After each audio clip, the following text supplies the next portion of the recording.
Please, don't do this to me. I'm the same age as your daughter. This story is unfortunately completely true and is told from the perspective of a girl who actually experienced these events. Therefore, this story is not only useful for learning English, but also beneficial for raising your awareness. Every day after school, a woman would come and greet me warmly. She always complimented me, saying how beautiful I was and that I should value myself. I never understood why she kept repeating that. A month passed and she continued saying the same things. Then she started buying gifts for me, shoes, dresses, pretty things, and so on. Well, I really began to like her and trust her. Sometimes she would even drive me home. This continued for another month. After that month, she invited me to her house after school and introduced me to her daughter. We went to her house, and when I entered, I saw several girls around my age. I greeted each of them, but their looks felt quite strange. I ignored it, sat on the couch, and she brought me a cup of tea, which I drank. When I regained my senses, I realized I was lying on the couch, and they were standing over me, staring at me. I still felt a bit dizzy and couldn't remember what had happened. From the moment I drank the tea, I had no memory of anything. I told them I needed to go home, and she drove me back that night. As I was about to sleep, I noticed I had received a message. Several pictures had been sent. I opened them and saw several photos of me without clothes taken while I was unconscious. I couldn't believe what I was seeing. I immediately called the number that had sent me those photos. They told me not to say anything to anyone and to come to the same house the next morning. When I went there, I asked her how much she wanted. She told me she didn't want money, she wanted me. She explained that all the girls I had seen there worked for her, and from now on I would have to work for her like they did.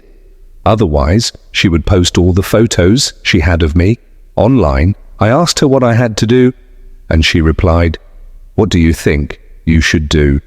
I realized what she meant. I told her I wasn't going to do it. She said that at first these girls said the same things, but later they came to their senses.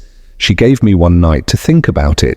I had to either comply with her demands, or she would publish the photos of me on the internet. I spent the whole night crying until morning, not knowing what to do. I couldn't let her publish my photos, so I agreed. I thought maybe if I begged the man who was supposed to come to me, he might not go through with it the next morning.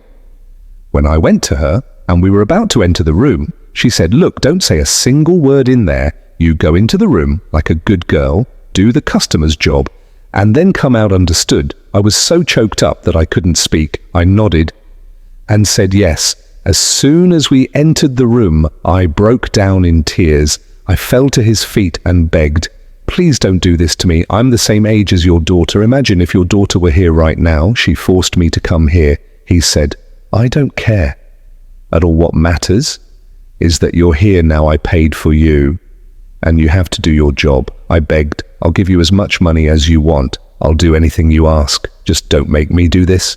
But he didn't pay the slightest attention to me. After that day, I was no longer the same person. I felt humiliated, empty, and worthless. This incident happened over and over again, and each time I cried through the night until morning. The people who came to us were all wealthy, and many of them had wives and children. Some of them had mental issues. They would come into the room and wouldn't do anything.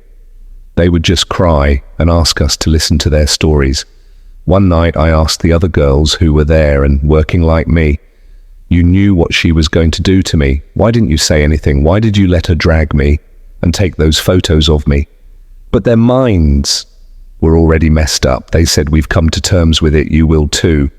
I realized talking to them was pointless, so I went to her and crying said, "Why did you do this to me? Was money really worth it? Don't you have a family? Don't you have a daughter? I was only 18 when you dragged me into this filthy work." She said, "I did this work myself for 20 years, and now it's my retirement time. I haven't heard from my daughter in years." One day we found out that one of the girls was pregnant. She got really angry with her and took her into a room, yelling at her. A live lot the next day. We didn't see that girl anymore. And to this day, I have no idea what happened to her. She was capable of anything. After a while, I became very afraid of that woman. I never ever went back to that house. I moved to another city and threw away my SIM card. After a few months, when I returned, I saw that no photos of me had been published anymore, and that house had been empty for a long time. I hope that this never happens to anyone. Turn on your notifications so you don't miss the next story.